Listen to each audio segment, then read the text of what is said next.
Bueno, buenas noches. Mi nombre es Brenda Becerra Trejo. Soy médico pediatra con subespecialidad en urgencias pediatría y pues mi lugar de labor es en urgencias pediatría en Centro Médico Nacional de Occidente.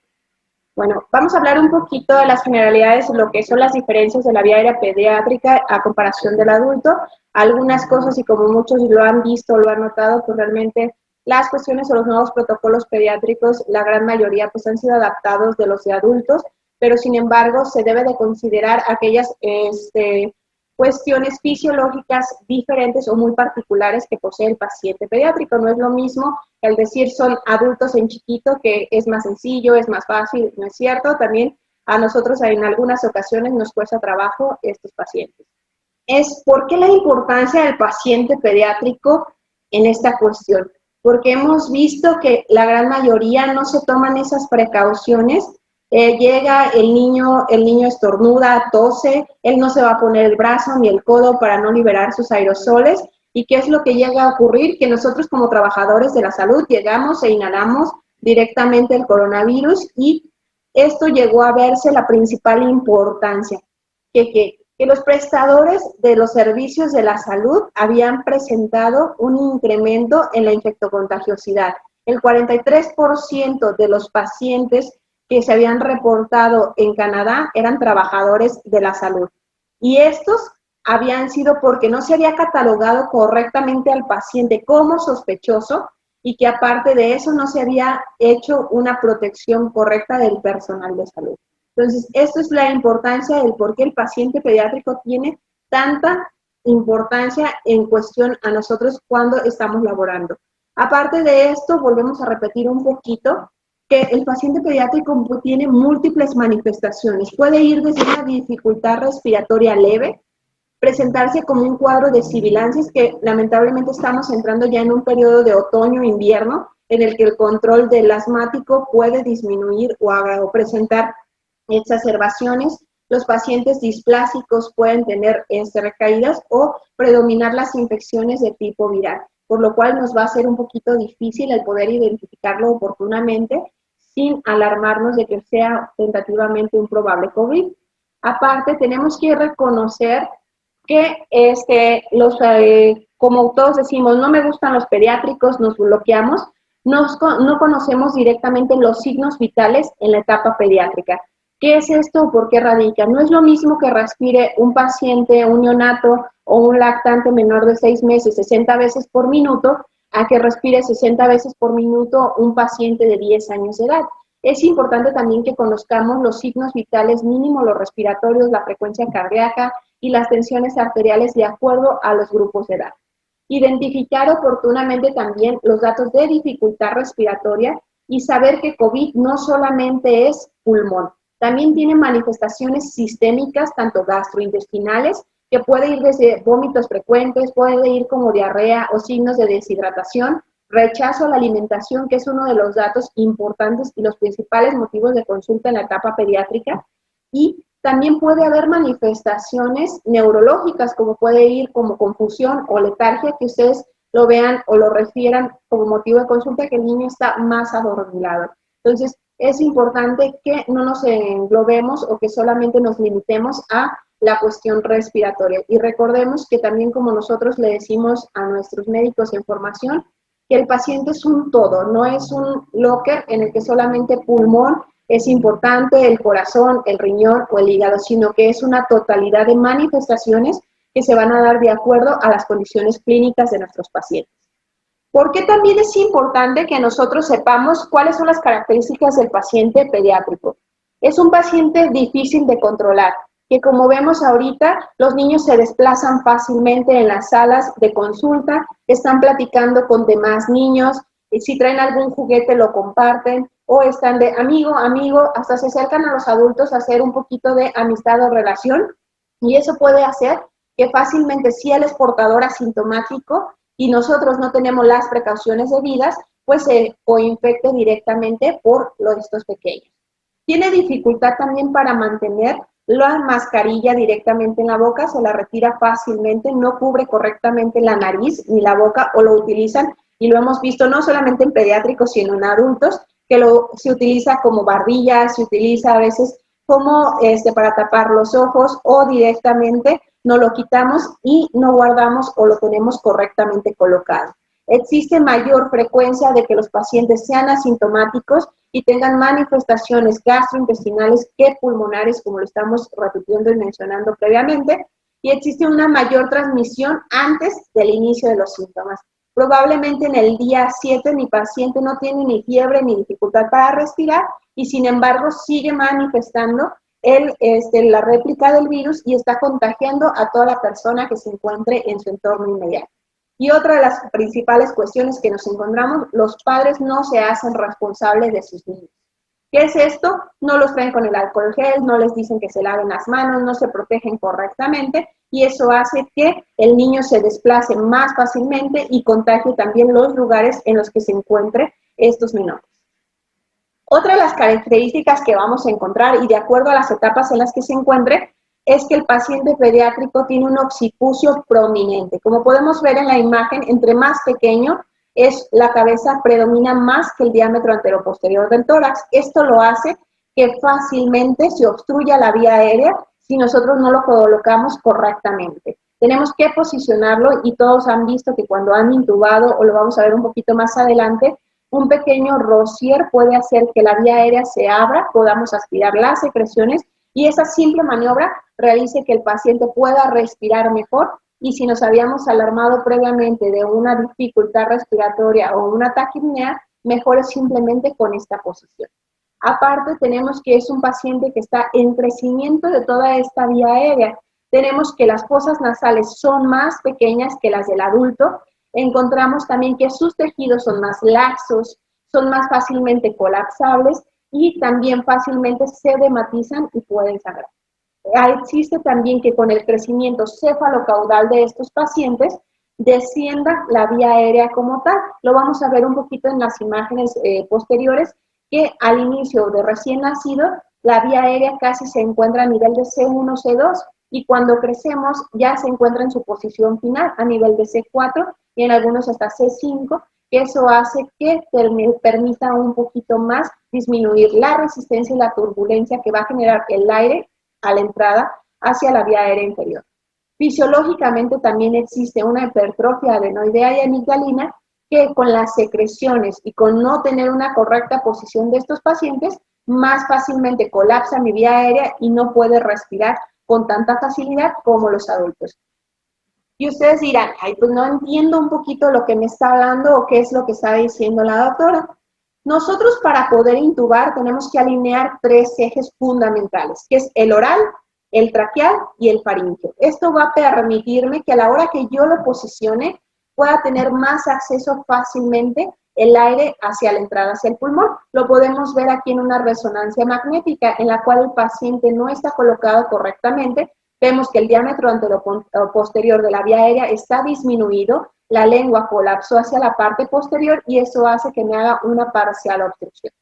Si yo pongo en un paciente escolar o ya preescolar un rocier a nivel del cuello, si se fijan, estos ejes se abren y se alinean perfectamente y a la hora que yo lo veo en esta resonancia magnética, lo que va a ocurrir es que la lengua no colapsa hacia la parte posterior y el diámetro de la vía aérea se abre más fácilmente, que eso va a permitir que el aire genere menos resistencia y menos turbulencia y se pueda ventilar correctamente. Es muy frecuentemente que esto pase en un paciente sedado o ya con alteración del estado de conciencia, aquel que sufrió un traumatismo craneoencefálico, aquel paciente que está en un periodo posictal de alguna crisis convulsiva, que si no le prestamos atención, él solo se está obstruyendo la vía aérea. Si lo vemos en el caso de los pacientes lactantes, encontramos que si ponemos el rociel a nivel de ambos hombros, esto va a hacer que estos ejes se alineen porque estamos hablando que entre más pequeño sea mi paciente, más grande va a ser la cabeza. El diámetro anteroposterior del tórax va a ser menor al de la cabeza y esto va a hacer que fácilmente colapse o que la cabeza ejerza más presión o más fuerza y se cierre en mi vía aérea. Pero si yo lo posiciono correctamente, voy a generar apertura de la tráquea y que la lengua no colapse fácilmente hacia la parte posterior y este aire entre más fácilmente. y que si le retiramos secreciones o algo más que le esté obstruyendo esta vía aérea, pues el paciente mejore su patrón respiratorio y pues también sus mecanismos compensadores disminuyen. ¿Qué otras características también posee el paciente pediátrico? Tenemos lenguas de mayor tamaño, esto en la edad de lactante y preescolar. Si hablamos de casos especiales, aquellos pacientes con síndrome de Down, aquellos que tengan hemangiomas linguales que generan ya de por sí una obstrucción de la vía aérea, pues le estamos sumando que es más fácil esta obstrucción, que a la hora que nosotros lo cedemos y si no lo colocamos correctamente, pues la lengua caiga hacia la parte posterior y me obstruya el paso del aire hacia la tráquea.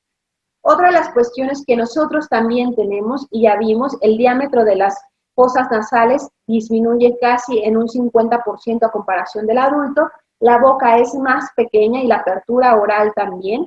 El ángulo, si lo vemos, en esta imagen, el ángulo entre la mandíbula y el cuello es más agudo en el paciente pediátrico que en comparación del paciente adulto. Tenemos una epiglotis que se vuelve bastante grande, laxa y redundante, que esto hace que fisiológica también el paciente pediátrico sea más fácilmente colapsable. ¿Qué es esto?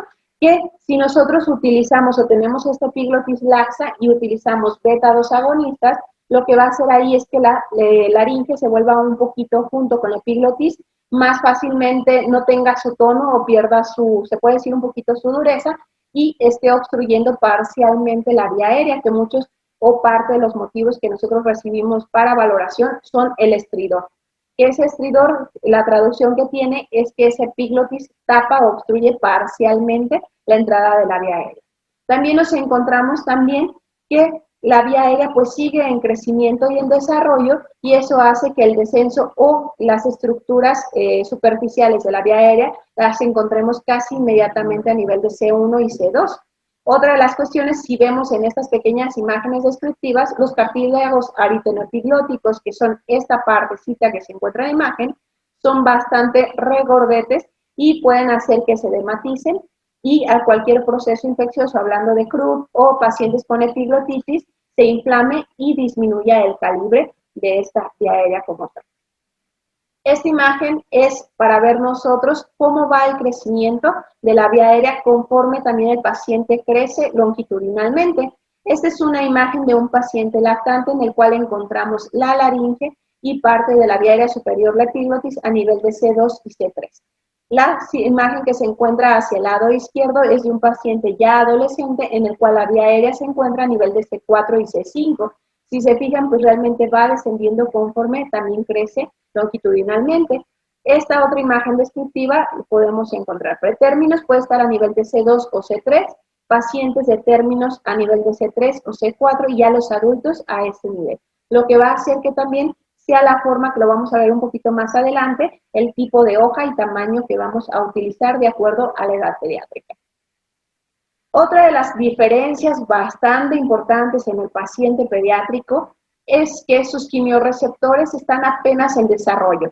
¿Qué son los quimiorreceptores? Aquellas pequeñas, se puede decir, receptores químicos que los encontramos en el seno carotídeo, algunos los encontramos a nivel cerebral, que estos me van a informar que si yo tengo retención de CO2, está disminuido la oxigenación o qué es lo que está ocurriendo.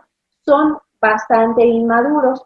Esto se va a traducir a que tiene menor respuesta a la hipercapnia, y las manifestaciones de alteración del estado de alerta, irritabilidad, no las voy a presentar con 60 de CO2, a lo mejor probablemente hasta los 80, 85, si alguno ha manejado pacientes pediátricos se da cuenta que su hipercapnia es bastante elevada, y más en aquellos pacientes que poseen alguna alteración a nivel pulmonar. Hablamos de aquellos de fibrosis quística, aquellos que tengan displasia pulmonar, su tolerancia al CO2 elevado es un poquito más alta que la del paciente sano. La ventilación por minuto y alveolar es 2 a 3 veces más alta que la del adulto, y esto porque normalmente la respiración de un adulto es de 12 hasta máximo 20 respiraciones por minuto. Si lo duplicamos o lo triplicamos para saber cuánto debería de respirar un paciente neonato o un lactante menor, si respira un adulto 15 respiraciones como tal, por 3 estamos hablando de 45 respiraciones por minuto, está normal para ese paciente lactante o neonato. Su reserva de oxígeno es mucho menor que la del paciente adulto como tal, por lo cual va a tolerar menos los periodos de la falta de oxígeno. Todos los han vivido y el que ha tratado de intubar pacientes pediátricos, máximo 20-30 segundos y el paciente ya empieza a desaturar y hay que recuperarlo para poder volver a hacer un segundo intento de intubación. Otra de las características que tenemos conforme a la caja torácica, como podemos ver en estas radiografías, es que entre más pequeño tenemos toda la pared o toda la parrilla costal es cartilaginosa, no está osificada y eso hace que también las características sean como en V invertida o en un triángulo y que sea más fácilmente moldeable a comparación de la del paciente preescolar, en la cual si la vemos en la imagen de la derecha, ya la característica ya es como un tonel o un cilindro. Ya la vía aérea inferior vemos también que los anillos traqueales están ausentes en los pacientes pediátricos, neonatos o lactantes menores. Esto hace que más fácilmente se obstruya por moco o secreciones y formen fácilmente las atelectasias. Conforme vamos creciendo empiezan a aparecer los anillos traqueales y esto hace que la resistencia a la entrada del aire sea menor y no genere tanta obstrucción las secreciones o el moco. Si tenemos pacientes con bronquiolitis, ahorita las neumonías por COVID, pues vamos a entender que genera mayor cantidad de edema a nivel de la vía aérea inferior y pues la cantidad de moco que se produce, eso hace que más fácilmente se obstruya estos segmentos o proporciones y no podamos ventilarlo tan fácilmente. Estos son un pequeño de imágenes para que ustedes se puedan dar de la vía aérea difícil en el paciente pediátrico. Es un paciente lactante menor con un hemangioma en la lengua que no va a ser fácilmente de intubar y que si lo sedamos, pues esto me va a provocar dificultad para ventilarlo. Malformaciones o síndromes dismórficos en los pacientes pediátricos que podemos ver implantación baja de pabellones auriculares, retrognatia y que esto también va a generar que mi vía aérea en la parte superior esté probablemente también mal formada. Igual, mismas características del paciente, micrognatia, retrognatia, tiene implantación baja de pabellones y si se fijan también la apertura oral está disminuida, cuello corto, eso va a hacer que también me cueste un poquito más de dificultad posicionarlo y poder hacer la intubación.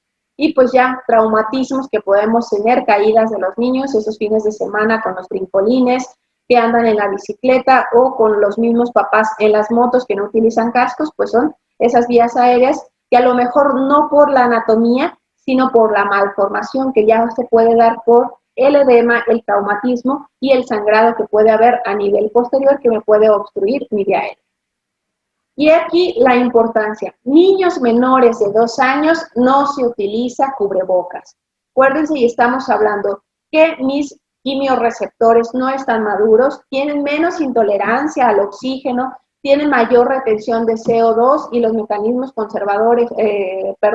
compensadores para eliminar ese CO2 no están 100% maduros. Entonces, ¿qué es importante? No ponerles este cubrebocas. Menores de 2 años de edad se utiliza careta.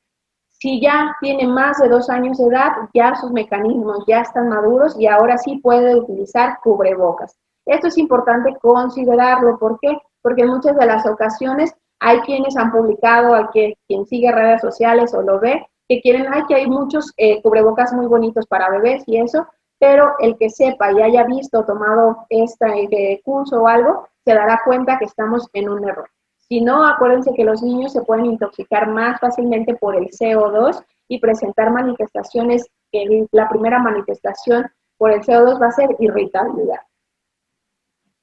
¿Por qué el manejo de la vía aérea es de riesgo en el paciente pediátrico? El paciente pediátrico, si no está mamá o papá cercas, se va a agitar más fácilmente. Necesitamos retirar aquellos elementos de aislamiento para poder permeabilizar la vía aérea. Estamos hablando de cubrebocas, caretas o lo que tengamos cerca para poderles nosotros proporcionar una adecuada oxigenación, poderle poner los dispositivos que requiera y aparte de eso existe una ruptura entre la distancia entre el tratante y el paciente. ¿Quién no le ha tocado ver un paciente pediátrico que entre más pequeño esté, nos acercamos para darle un poquito de confort, que no esté llorando, y sin embargo no guardamos esa distancia de los 2 metros y nos exponemos más fácilmente? Requerimos en muchas de las ocasiones y de acuerdo a la expertise del médico tratante, mayor cantidad de laringoscopías o de intubación y la probabilidad de eventos de obstrucción o paro son el doble que la del paciente adulto. Y esto porque nos lleva a decir, ¿cuándo es necesario, cuál es mi objetivo para yo realizar una intubación en el paciente pediátrico? Lo que buscamos es minimizar la cantidad de aerosoles que se estén produciendo en ese paciente, poder estabilizar en lo más hemodinámicamente y respiratoria a ese paciente y poder establecer técnicas efectivas para su abordaje correctamente. Resolver la insuficiencia respiratoria con la que llegó y aparte minimizar el número de profesionales que estén en contacto o expuestos. No es lo mismo que yo identifique a un paciente sospechoso de COVID, lo pase a un área aislada, que yo me vista y tenga su enfermera como tal que se dedique a máximo él 2 o 3 pacientes, y a que esté en una sala común donde están ahorita sobresaturadas muchas personas en el entorno que ni siquiera se ponen bien el cubrebocas, que no utilizan el alcohol gel, y que esto está haciendo que se triplique las personas expuestas a estas aerosoles o a este virus como tal. Por eso es importante tener esta precaución y que si lo requiere mi paciente, no la pensemos 2 o 3 veces en realizar esta intubación o que estemos tardíamente intubándolo y nos estemos exponiendo a no traer la careta, a no traer nuestro cubrebocas correctamente, a no traer nuestros goles o nuestro equipo de protección personal. ¿Qué medidas debemos de implementar? Las que ustedes tengan en sus hospitales o en sus lugares de trabajo. Que sean seguras, conocidas por todo su equipo, simples de implementar, que estén confiables y apoyadas en evidencia disponible. No es porque a alguien se le ocurrió, en su experiencia personal, le ha resultado, ha tenido esta cuestión. No, acuérdense que tenemos que basarnos en medicina basada en evidencias y no medicina basada en creencias. Porque están poniendo en juego no solamente la vida de un paciente, sino también la seguridad y la salud de ustedes y de las personas que dependen directamente de ustedes como tal, va un poquito la redundancia, pero que ustedes van a llegar a su casa y que si no tuvieron esas precauciones pueden contagiar indirectamente a más personas. Entonces, siempre tener, y es importante, un protocolo de vía aérea difícil o definida. No hay que ensañarnos en que yo lo tengo que intubar, en el caso del personal de salud, de decir 2, 3 intentos, no, yo lo tengo que hacer. No, hay que reconocer nuestras capacidades y nuestras limitaciones en ese momento. Si yo no puedo a máximo 2 intentos, tiene que llegar alguien más a apoyarme y ayudarme. Y si alguien más no puede, no cuento con los dispositivos que ya hablaron previamente con el doctor Juan Carlos, hay que tratar de buscar mantener la vía aérea en lo que llega alguien con esos dispositivos. ¿Para qué? Para que nosotros podamos asegurar una vía aérea correctamente y también no jugarnos al valiente en estos casos. ¿Qué es importante? Poder implementar el que ustedes puedan o el que tengan en sus unidades un triage respiratorio, que puedan identificar a aquel paciente con riesgo o que tenga manifestaciones y que nosotros tengamos un algoritmo lo más pertinente posible de saber qué hacer en el caso que yo identifico a alguien con un foquito amarillo, naranja o rojo que requiere mi atención primordial. ¿Por qué? Porque necesitamos también cuidar de nuestra seguridad. Como ustedes ya lo han visto previamente, lo pueden revisar. Ahora, los nuevos protocolos de la AJA, ¿qué es lo que hice? No inicias reanimación solamente en caso que cuentes con el mínimo equipo necesario. Si no cuentas con él, te puedes reservar y no das la reanimación, no estás obligado. Porque la cuestión es que tú cuides tu salud antes de exponerte directamente. ¿Cuáles son nuestros principales escenarios de riesgo de contaminación al 100%? El alto riesgo es intubación orotraqueal, accesos o dispositivos infraglóticos, aquellos pacientes que tengan o posean traqueostomías, ventilación mecánica no invasiva, las nebulizaciones, y sabemos que en la nueva era de COVID están prohibidas las nebulizaciones con el Hudson. Si se requiere, vamos a usar en el caso del paciente pediátrico el aerochamber o los dispositivos en cámara. La ventilación con mascarilla facial o la ventilación a presión positiva. Vamos a ver un poquito que los protocolos para intubación se modificaron para tratar de hacer en el momento que paralicemos al paciente, tenemos 30 segundos para hacer la laringoscopía y tratar que el paciente hasta el último proceso pierda ese automatismo. Aquellos riesgos de contaminación intermedia o potencialmente contaminantes pueden ser desde la desconexión de nuestro circuito accidentalmente, aquellas extubaciones no programadas, que sin querer el paciente se quedó con poca sedación y se extubó, la reanimación cardiopulmonar antes de la intubación endotraqueal, la broncoscopía y las aspiraciones de sistemas por circuitos no cerrados. Recordemos que todo paciente COVID debe de tener su circuito de aspiración cerrado correctamente. Y aquellas indicaciones de intubación relativas es que tenga disnea, taquipnea, una saturación arterial menor al 93%, aquella PAFI menor a 300 o igual a la misma, un infiltrado pulmonar igual o menor mayor al 50% dentro de las siguientes 48 horas. A lo mejor llegó, lo manejé ambulatoriamente porque saturaba mayor al 93%, le tomé una radiografía, la radiografía tenía un infiltrado mínimo leve, pero la siguiente consulta acude por presentar desaturación o incremento en el infiltrado pulmonar, hay que considerar hospitalizarlo y probablemente hasta una protección de la vía aérea de acuerdo a las características muy particulares de ese paciente. Recordemos que la medicina pues no es hacer hamburguesas y tenemos que valorar individualmente a cada paciente y no querer que todos se presenten como esas recetas que nosotros realizamos, en la cual solamente nos basemos en que COVID es pulmonar. Indicaciones absolutas es paro cardiorrespiratorio o pérdida de la permeabilidad de la vía aérea que amenacen la vida del paciente. Aquí les dejo un poquito para si le quieren tomar foto, la quieren anotar o como que ustedes quieran anotarlo, la frecuencia respiratoria en los pacientes pediátricos de acuerdo al grupo de edad o a la edad en la que se encuentran. Esto es importante que ustedes lo sepan, lo reconozcan y lo identifiquen, porque acuérdense, si no me sé los parámetros respiratorios ni la frecuencia cardíaca de un paciente pediátrico, no lograré identificar oportunamente la dificultad o la insuficiencia respiratoria y después estaremos en otro tipo de escenario en el cual yo me ponga en riesgo.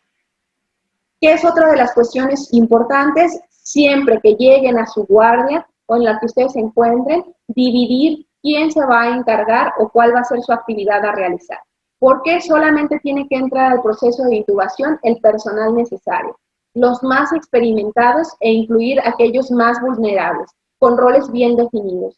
En la nueva era de COVID realmente se ha terminado o disminuido el hospital escuela, en la cual algunos de los intentos era para el residente, para el interno, para que viera en esa cuestión paciente sospechoso de COVID, tiene que intubarlo el más experto.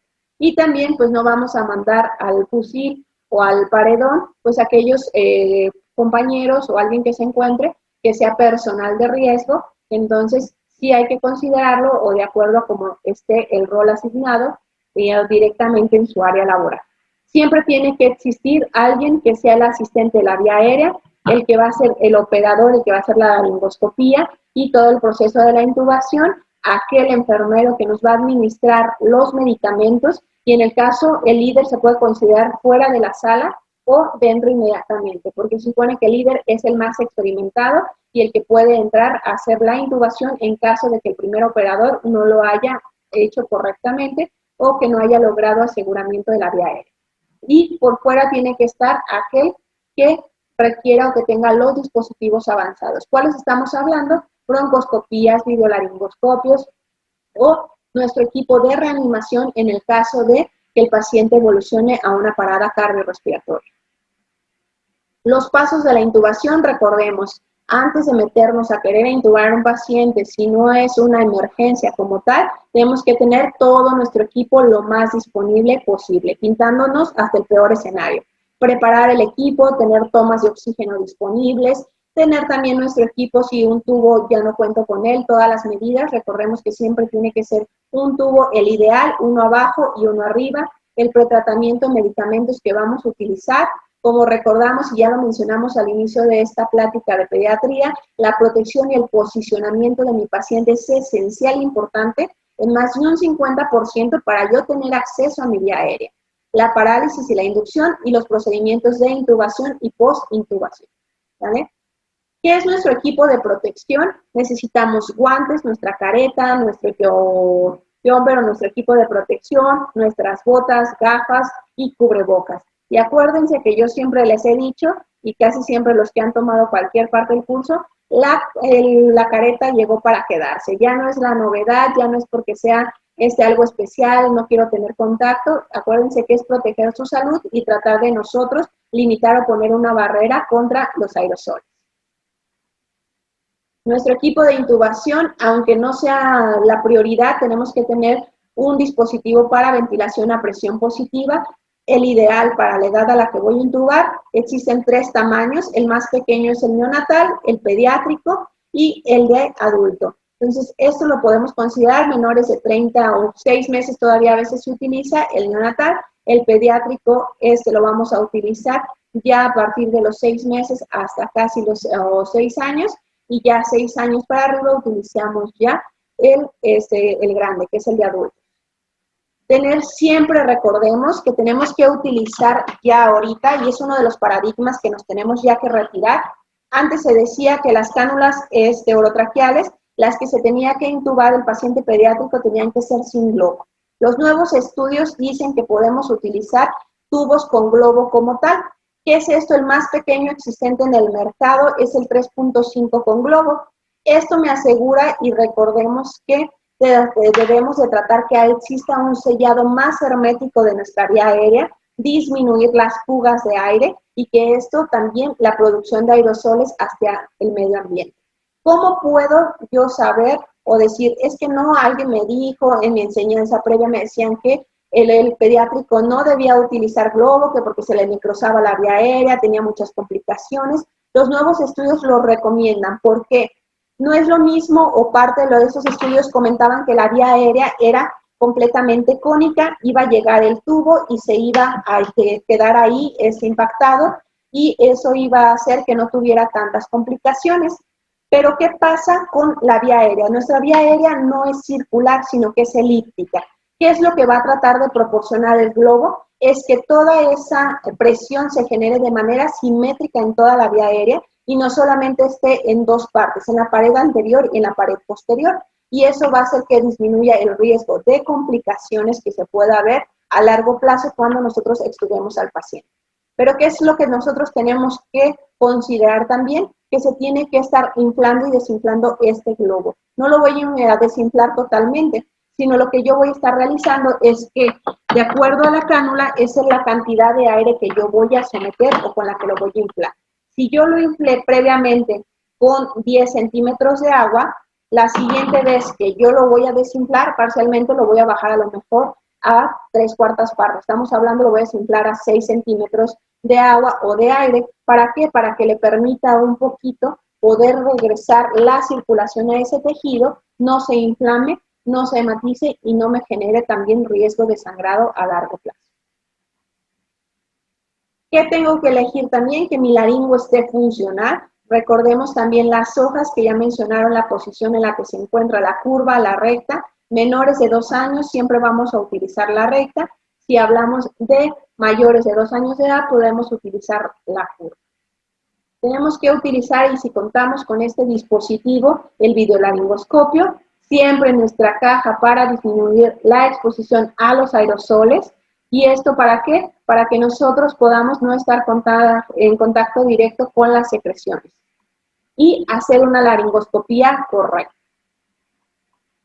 Esta es un poquito una tablita que si ustedes dicen, yo no soy pediatra, a mí no me interesa, no me la sé de memoria completamente, pues la puedan guardar en sus celulares, la puedan tener o imprimir en una tablita y poderla cargar en sus bolsillos, y en el caso que se les llegue a presentar algún pediátrico, pues sepan cuál es la cánula que les corresponde, cuál pueden utilizar. Este es en el caso de los tubos que son sin globo.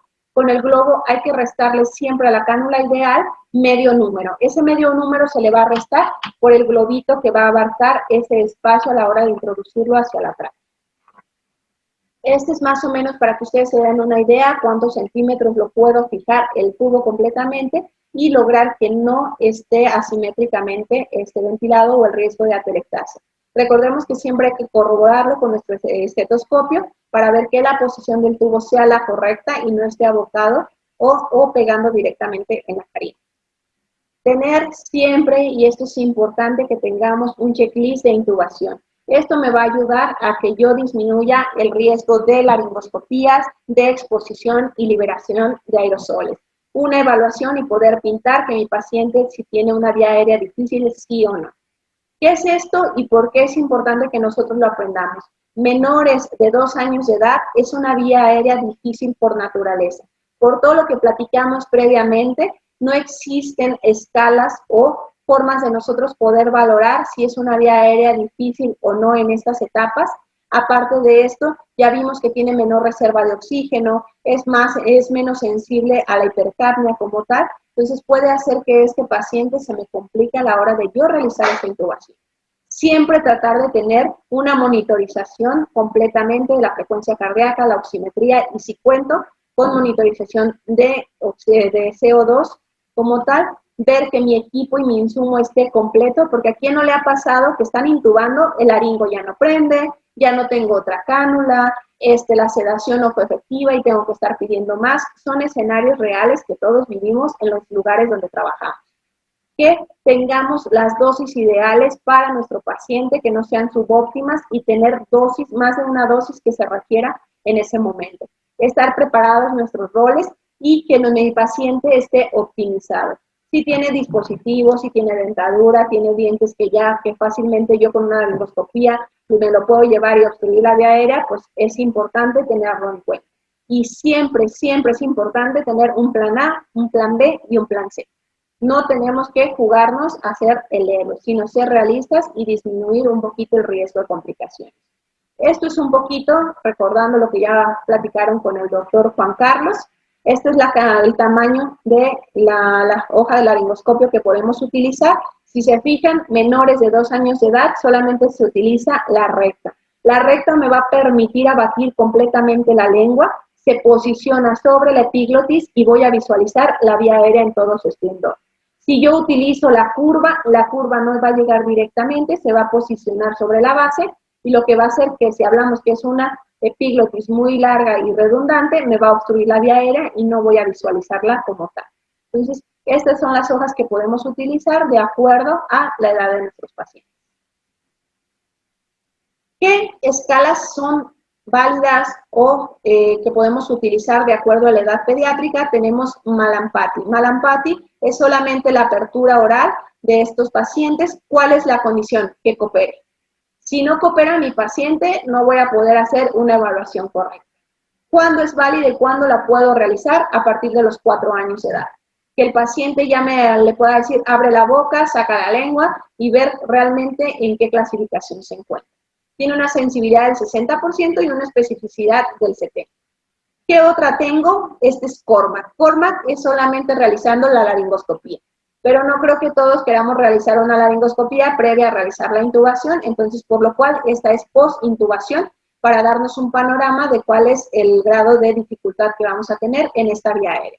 ¿Y qué otra cosa tenemos que considerar? Pues los panoramas o guiados anatómicamente, que es externamente cómo yo miro a mi paciente. ¿Tiene implantación baja? ¿Tiene una lengua redundante? ¿Tiene cuello corto? ¿O qué más se encuentra? La evaluación de los tres dedos, apertura oral, que pueda poderme introducir yo mis 3 dedos a la boca, que esté a 3 centímetros completamente la distancia tiromentoniana y aparte de eso, pues valorar qué Mallampati tiene en ese momento. Si tiene riesgo de obesidad o obstrucción, recordemos que también nos encontramos en plena pandemia del siglo XXI, que estamos en la obesidad como tal, y la movilidad del cuello. El uso de dispositivos, ya platicó también un poquito el doctor Juan Carlos, el uso de collarín rígido o blando, en el caso de nuestro escenario de un traumatismo cervical o un politrauma. ¿Cuáles son también los datos que podemos considerar? Hay que usar ansiolíticos. Ya platicamos que los pacientes pediátricos, si no están cerca de su mamá o algo más, se vuelven ansiosos, se quieren salir de la cuna, de la cama, están agitados, empiezan a respirar mayor cantidad de veces y eso va a hacer que se libere mayor cantidad de aerosoles. Utilizar sedación intravenosa previa, evitar en el caso de los que sean anestesio el uso de gas para no exponer al quitar y al poner la mascarilla. Utilizar o preferentemente que el paciente esté a 45 grados para evitar que todas las estructuras de la parte anterior del cuello caigan a la parte posterior, como vimos en las imágenes iniciales, y esto me obstruyan la vía aérea. Esto también tenemos que utilizar en el caso necesario. Si tengo pacientes con alto flujo, los tengo que apagar para la hora que yo quite la mascarilla, no se liberen esos aerosoles, o en el caso que requiera puntas nasales o algo más, colocar su mascarilla o N95 KN para tratar de contener un poquito esas partículas. Evitar la ventilación balón mascarilla para reducir la cantidad de aerosoles. Si inminentemente yo ya no puedo o el paciente está insuficiente y tengo que hacer una ventilación a presión positiva, necesitamos hacer un sellado correcto. Este sellado tenemos que realizarlo ya sea lateralmente con nuestros dedos pulgares en la punta de la mascarilla, y en la base vamos a utilizar el resto, lo que es nuestro dedo índice. Nuestro E va a estar conformada por el medio y el anular, que van a formar una parte o una cierta forma de anclaje a lo que es el ángulo de la mandíbula, que es importante en el paciente pediátrico que estos dedos no crucen mi línea media. Muchas de las ocasiones nos distraemos, queremos que el paciente se recupere y nosotros obstruimos la vía aérea con estos 3 dedos y no permitimos una correcta o adecuada ventilación. Siempre también, y si contamos con él, contener o tener un dispositivo o filtro para disminuir la cantidad de partículas que se liberan al medio ambiente, que este es un EPA que lo tenemos que colocar entre la mascarilla y nuestro dispositivo de ventilación a presión positiva. La laringoscopía, esto es súper importantísimo y la mayoría fracasan en los pacientes pediátricos. ¿Qué es esto? Todos queremos, y entre edades más grandes, si se han dedicado o han intubado pacientes neonatos, quieren intubar a los adolescentes como si fueran neonatales. ¿Y qué pasa? Acuérdense que lo que viene siendo el laringoscopio es un efecto palanca. Ese efecto palanca, y si alguno leyó, se acuerda de las leyes de la física de Newton, te dicen, entre más alejado estés del punto, va a ser más fácil y menos fuerza vas a tener que aplicar. Entonces, si vamos a intubar a un neonato no necesita fuerza, porque dijimos que el tejido es muy frágil, es muy laxo, necesito una maniobra. Por eso la mayoría, si han intubado y vieron la imagen que yo les presenté donde se encontraba la cajita, agarramos el laringoscopio de manera proximal. De manera proximal, ¿para qué? Para tener control directamente de este laringoscopio. Ya que está correctamente colocado y tengo yo a mi paciente, lo que realizamos nosotros es entrar de derecha a izquierda y ya ahora sí posiciono para batir la lengua. Acuérdense, si son zurdos y no pueden con la derecha completamente, no voy a estar cambiándome, entro con derecha, luego me cambio con izquierda. Siempre todo procedimiento va a ser desde mano derecha, vamos a entrar lado derecho y desplazo hacia la izquierda y tracciono, sin cambiarme la mano completamente. Entonces, ya que yo realice o haga esto, el laringoscopio, recordemos, no vamos a realizar esto. Todos me ha tocado en muchas de las ocasiones que quieren intubar y lo que realizan es esto. Esto no se realiza. Si es una vía aérea que en el paciente pediátrico está en el 80% es anterior y hacia el lado derecho, a la hora que yo realizo esta maniobra, la hago más anterior y más de difícil acceso. Si yo y todos han revisado los manuales para intubación, es alejar el laringoscopio de su cuerpo. Entonces, lo que yo tengo que realizar en este paciente, pero no puedo estar en posición directamente, es realizar esto, alejarlo. ¿Por qué? Porque eso me va a permitir, como se ve en la imagen, visualizar correctamente en mi vía aérea y yo no obstruiré. Otro de los errores que pasan muy frecuentemente es que queremos pasar el tubo sobre esta cánula o esta vía. Al nosotros introducirla directamente por esta parte o esta zona, obstruimos la parte que estamos visualizando y no vamos a ver la entrada del tubo hacia o pasando a las cuerdas vocales. Y a veces decimos, es que ya está intubado, ya está intubado. Cuando lo verificas, el paciente empieza a desaturar. Pues, ¿qué pasa? Que el paciente no está intubado, sino que el tubo se desplazó y se fue hacia eso.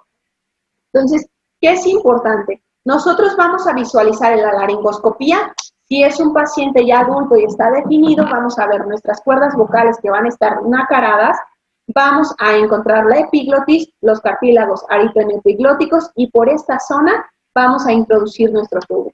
Estas son imágenes de laringoscopías de pacientes ya neonatos y un poquito lactantes. Si vemos la vía aérea en estos 4 pacientes, está completamente diferente. Vemos diferentes tonalidades entre rosas, pálidos, vemos hasta en algunos como amarillos y no vemos esa imagen clásica bonita que a todos nos enseñaron en los libros de vía aérea o cuestiones que hemos visto en laringoscopías, que se vamos a encontrar las cuerdas vocales nacaradas, hermosas, vamos a ver una epiglotis roja y eso, esto no pasa en el pediátrico y menos en los lactantes. ¿Qué vamos a encontrar? Este epiglotis que puede ser en forma de V invertida, si se fijan el diámetro está bastante amplio, que si yo utilizo aquí una curva, pues esta epiglotis va a caer y no voy a visualizar nada de mi vía aérea. En esta otra imagen encontramos una epiglotis que ya tiene una forma más recta o más lineal, es bastante gordo, su diámetro anteroposterior es bastante amplio. Vemos aquí sí bien formadas las cuerdas vocales y nuestros cartílagos aritenoepiglóticos están un poquito más pequeños en relación a las siguientes 2 imágenes. Aquí si se fijan no se visualiza casi la epiglotis porque muy probablemente la hoja está sobre la misma. Vemos que aquí sí está un poquito más blanca nuestras cuerdas vocales, pero si se fijan aquí los cartílagos son más prominentes. En el caso, si nosotros nos guiamos por esa cánula de la hojita, pues probablemente nuestro tubo pegue aquí y se desplace hacia la parte inferior y lo que vamos a visualizar nosotros o la entrada del tubo, si no la vi, pues va a ser que va a estar en esófago y nunca pasó las cuerdas. Entonces sí es importante que esto nosotros lo consideremos. ¿Qué tenemos que ver? Y si nosotros introducimos nuestro tubo por un lado y no directamente por la cánula, ¿qué es lo que nosotros vamos a encontrar directamente? Yo hago mi laringoscopía de derecha hacia la izquierda, jalo o tracciono alejando, no hago siempre la indicación, y lo que yo voy a realizar en el caso del maniquí es introducirlo lateralmente, nunca por la canulita, y esto me va a permitir que yo visualice la entrada de mi tubo hacia las cuerdas vocales y ahí no me va a quedar duda que mi paciente está intubado. ¿Y cómo lo voy a corroborar? Pues utilizando mi estetoscopio al momento de la auscultación. Entonces, eso sí es importante que nosotros lo consideremos o lo tengamos en cuenta. ¿Qué es otra de las cuestiones que nosotros tenemos que valorar y que a veces suele ocurrir? Al momento que queremos nosotros corroborar o fijar nuestro tubo, a veces puede ser desplazado y se puede ir directamente al bronquio derecho y a telectasia del izquierdo, y en muchas de las ocasiones pensamos o asumimos que pudo haber hecho un neumotórax o algo más, y el simple hecho es que tenemos una obstrucción porque se desplazó nuestro tubo. Existe esta neumotecnia, que es DON. Aquellos que han tomado PALS o que hayan revisado estos, nos ayuda a descartar las causas de por qué mi paciente está desaturando y lo podemos aplicar en menos de 2 minutos. ¿Mi tubo está fijado donde tenía que ser y donde le corresponde? ¿Sí o no? ¿Está así? Le corresponde a 10 centímetros. ¿Está a 10 centímetros? Correctamente. Entonces, no se desplazó. ¿Está obstruido por secreciones, por moco o por algo más?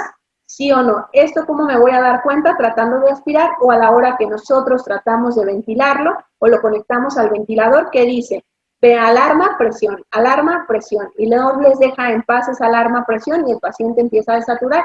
Si lo aspiramos, muy probablemente pues tenga secreción o esté obstruido por moco ya un poquito a lo mejor viejo o algo más, esa cánula. Pasa muy frecuentemente en el caso de nosotros en los neonatos, donde el calibre del tubo pues es bastante pequeño. Que no presente algún neumotórax, atelectasia o que también nuestro problema sea con el ventilador. Que ese ventilador se haya desconectado, no esté funcionando o ciclando correctamente. Si nosotros revisamos estas cuestiones, nos damos cuenta que tenemos casi el 80 o el 90% de las causas que mi paciente no esté mejorando respiratoriamente. La secuencia rápida de intubación, aquí ha existido un cambio importante. Siempre ver el panorama y conocer previamente a mi paciente. Después, la oxigenación, ya sea si tengo mascarilla reservorio o cánulas o dispositivos nasales.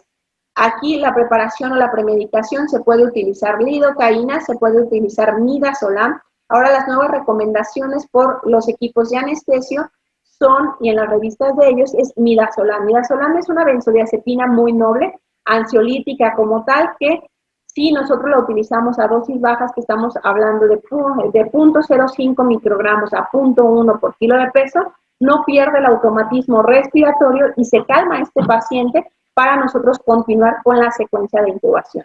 Fentanil, recordemos que es un opioide, que me provoca pseudoanalgesia, pero también tenemos que tener una precaución súper importante y que algunos ignoran. Si yo la paso rápidamente, me da un efecto adverso que se llama tórax leñoso. Ese tórax leñoso lo que causa es que no podemos ventilar a ese paciente. Metemos presiones súper altas, el paciente no expande ni mueve correctamente el tórax y eso va a hacer que nosotros nos asustemos, desconectemos al paciente, utilicemos ventilación a presión positiva y pues estemos ahí batallando un poquito más por el simple hecho de no pasarlo lentamente. Ya en la sedación, gran y parte de las modificaciones es que se utiliza de preferencia la ketamina. La ketamina es un medicamento bastante noble. ¿Cuáles son las causas que puede ocurrir que nosotros lo utilizamos o se llama el suero de la verdad que se utilizaba en la Segunda Guerra Mundial? ¿Qué es esto? El paciente se disocia. ¿Qué es esto? Puede tener un poquito sus terrores más horribles que haya tenido, si había visto a Freddy Krueger, a Chucky o a todos aquellos que le tenga temor, pues van a venirse en sus pesadillas. ¿Cómo puedo evitarlo yo? Pues administrando midazolam. Midazolam me ayuda un poquito a prevenir ese efecto disociativo. ¿Qué es la gran ventaja que tiene la ketamina? Nunca pierdo el automatismo respiratorio. Entonces, mi paciente sigue respirando en lo que yo continúo mi secuencia de intubación. ¿Qué es otra de las cuestiones? O algunos decían, si tiene un traumatismo de cráneo, yo sospecho de COVID, no puedo utilizarlo, que porque me aumenta la presión a nivel intracraneal, no está indicado. Los nuevos estudios a partir de 2017-2018 dice que no aumenta tan severamente la presión intracraneal, lo puedo utilizar con toda la seguridad. Y la única contraindicación que existe en el uso de la ketamina es que mi paciente tenga glaucoma. Ahí sí aumenta la presión intraocular y no lo puedo utilizar. ¿Podemos utilizar etomidato? También es bastante seguro, pero acuérdense, la principal contraindicación para utilizarlo es que mi paciente esté séptico. ¿Por qué? Porque actúa a nivel de la 11-beta hidroxilasa, a nivel de la suprarrenal. Entonces, me inhibe todo mi eje de las suprarrenales. Entonces, si yo tengo un paciente séptico, no voy a pensar en el etomidato. Ya que yo induje, ya tuve esta secuencia de intubación, ¿por qué se llama secuencia? Porque lleva tiempos de intubación. ¿Qué pasa y cuál es otro de mis errores que pasa muy frecuentemente cuando nosotros lo realizamos? Queremos pasar mida, fenta y ya el rocuronio o el decuronio, lo que ustedes quieran, casi inmediatamente, uno tras otro. Cada medicamento tiene su tiempo de acción. Entonces, ¿qué tenemos que esperar? Darle el tiempo a que haga efecto. Si el midazolam tarda de 2 a 3 minutos, pues es con el primero que voy a iniciar.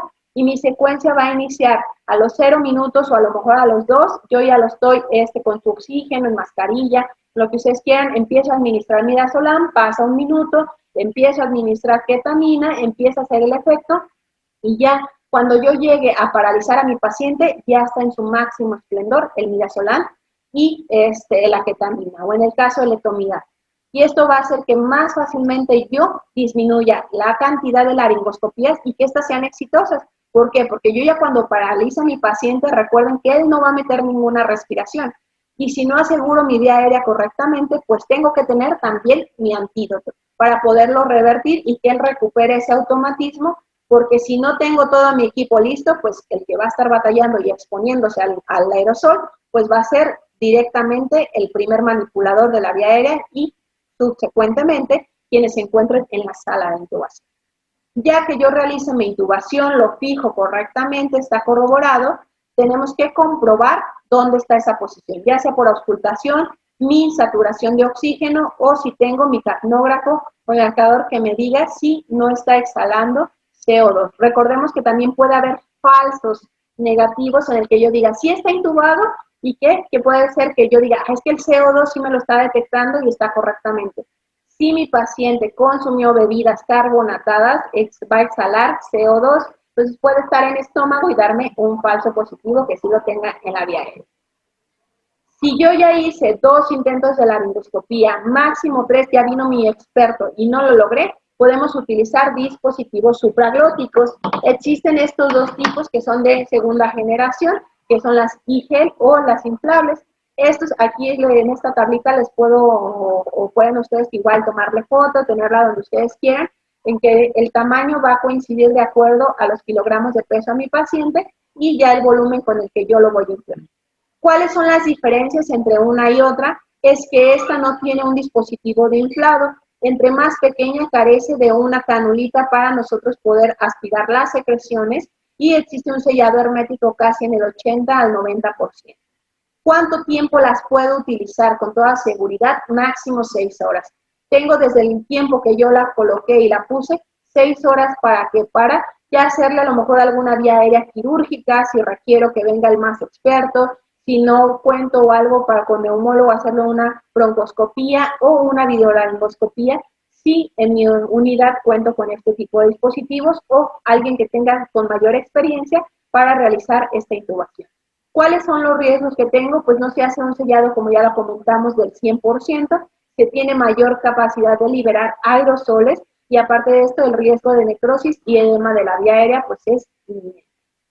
¿Cómo lo puedo colocar? Pues si se fijan un poquito en las imágenes, siempre lo vamos a posicionar, vamos a agarrarlo e introducirlo de la misma forma en la que lo tenemos. Algunos describen técnicas desde nuestro dedo índice, colocarlo hacia la punta, o hay otro que se agarra de la forma de la base para darle forma a la estructura, que aquí esta parte del tubo se desplace sobre el paladar y podamos hacer ese sellado hermético correcto. Entonces, ¿qué es lo que va a hacer? Esta parte va a obstruir parte de lo que es el esófago y me va a permitir que esta parte se posicione sobre la epiglotis y podamos ventilarlo correctamente. Entre más grandes, algunos cuentan con otro dispositivo tubo para poder realizar aspiración de secreciones y con esto poder ayudarle un poquito a mantener permeable mi vía aérea. Se fijan, aquí esta es una imagen un poquito más ilustrativa, se agarra en forma de pinza, nuestro dedo índice se encuentra sobre la base, desplazo completamente, siempre lubricada y desinflada mi dispositivo, lo voy a desplazar sobre el paladar hasta que se encuentre o se posicione sobre la epiglotis y obstruya mi esófago. ¿Esto para qué? Para poder permitir una entrada más fácilmente del aire hacia la vía aérea. Y si se fijan aquí, como vemos la imagen, que es bastante ilustrativa, pues no hace un sellado correctamente. Entonces puede haber cierta liberación de partículas al medio ambiente. Y esto es súper importantísimo. Este es un algoritmo que tienen los españoles, que es del Hospital de Barcelona, en el cual esto es en el caso que yo tenga una vía aérea difícil que no sea prevista. Entonces, si se fijan, todos nos marcan máximo 2 intentos de laringoscopía.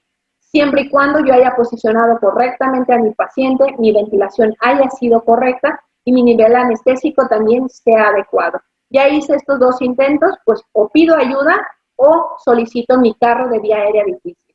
¿Qué es esto? En el que ya voy a considerar yo dispositivos supraglóticos, puedo hacer una fibroscopía si cuento con estos dispositivos o una videolaringoscopía en el caso de pacientes mayores a 30 kilos, pues aquí recomienda el FastTrack.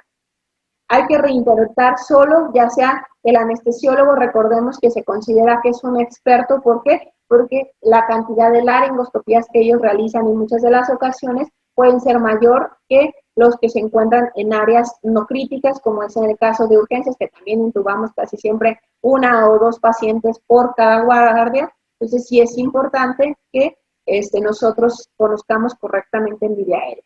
Si yo no logro identificar o no tengo estos dispositivos, pues hay que considerar el despertar a mi paciente para pasarme a un plan C. Si es una ventilación muy dificultosa, tengo fracasos a la intubación, puedo intentar colocar una mascarilla laringea, máximo 2 intentos, y si no, pues ventilar y tratar una intubación traqueal o despertar nuevamente a mi paciente. Y si se fijan, el último plan que yo voy a tener es mi plan D, en el cual ya voy a considerar una crico o tiroidectomía. Pero ¿qué pasa en eso? Y yo creo que nadie me echará mentiras si los digo. No hemos hecho ni siquiera estos pasos cuando ya está alguien con manitas y dice, es que ya hay que conseguir una vía aérea quirúrgica, hay que hacer esto. Acuérdense que también hay que tener la suficiente expertise, la suficiente conocimientos de la vía aérea y también aparte de eso, poder platicar directamente con los familiares los riesgos y las complicaciones que pueden existir. Ser claros con ellos, ¿por qué? Porque acuérdense que si no se lo damos a conocer, ellos asumen dentro de la gravedad de su paciente que todo está bien. Recordemos que todo como familiar, y nos ha tocado estar del otro lado, que cualquier evento o cualquier cosa que nosotros les demos es una esperanza de la cual nos podemos nosotros imaginar que todo va a ocurrir perfectamente, aunque el paciente esté más grave de lo que nosotros nos lo estamos imaginando. ¿Y cuáles son las principales causas, como resumen, de falla de nuestra intubación? Pues las directas, que no evaluemos o no corroboremos una vía aérea difícil. Que nuestra ventilación que nosotros estemos proporcionando pues no sea la adecuada, el riesgo de apnea y obstrucción bronquial sea inminente, ya sea por dispositivos, por dentales, por algo que nosotros no percatamos que traía a lo mejor algún cuerpo extraño o algo más, y algunas es el estrés del personal médico. ¿Qué es esto? Y yo se los digo, y más de algunos se ha tomado con nosotros, con el diplomado que haya estado conmigo. ¿Qué les digo? Esto es operador dependiente. Desde el momento en que nosotros decimos, no me gustan los pediátricos, yo no puedo, yo no le voy a hacer, ya llevamos un 70% de negatividad a que mi procedimiento va a ser exitoso. Y todo cambia si yo digo, yo voy a poder, yo lo voy a hacer, voy a tratar de que todo esté correctamente. La probabilidad de que ustedes tengan esa confianza de ustedes y de su equipo va a ser mucho mayor, y las probabilidades de éxito van a ser casi el doble de que si yo ya voy negativamente. Revisión adecuada de nuestro equipo antes de la intubación. A todos les ha pasado, y el que me diga que no, no se la voy a creer. Que digan, es que el laringoscopio nunca se me ha apagado en una intubación. No he tenido las cánulas correctamente o lo he tenido que intubar con una más pequeña. Es que le he pasado correctamente las dosis y no se ha tumbado correctamente el paciente. Entonces, siempre hay que tratar de disminuir el riesgo de errores humanos que podamos tener. Y otra, la falta de habilidades técnicas. Entonces, sí es importante que entre más nosotros practiquemos, más reconozcamos, más leamos y utilicemos y desarrollemos estas habilidades, pues mejor le van a ir a nuestros pacientes. Y la cuestión también es que si voy a trasladar y cuento con el dispositivo, pues también un ventilador de traslado. Si no hay ventilador de transporte disponible, pues se debe conectar un filtro al tubo traqueal y pues tenerlo directamente a nuestro dispositivo de ventilación a presión positiva. Entonces, por mi parte, pues es todo. No sé si haya dudas, preguntas en esta cuestión. Yo sé que pediatría es un poquito difícil, complejo, pero créanme lo que poco a poquito, conforme van en la práctica y eso, van a ver que no es tan complicado. Bien, pues agradecer tu excelente presentación como siempre, Brenda.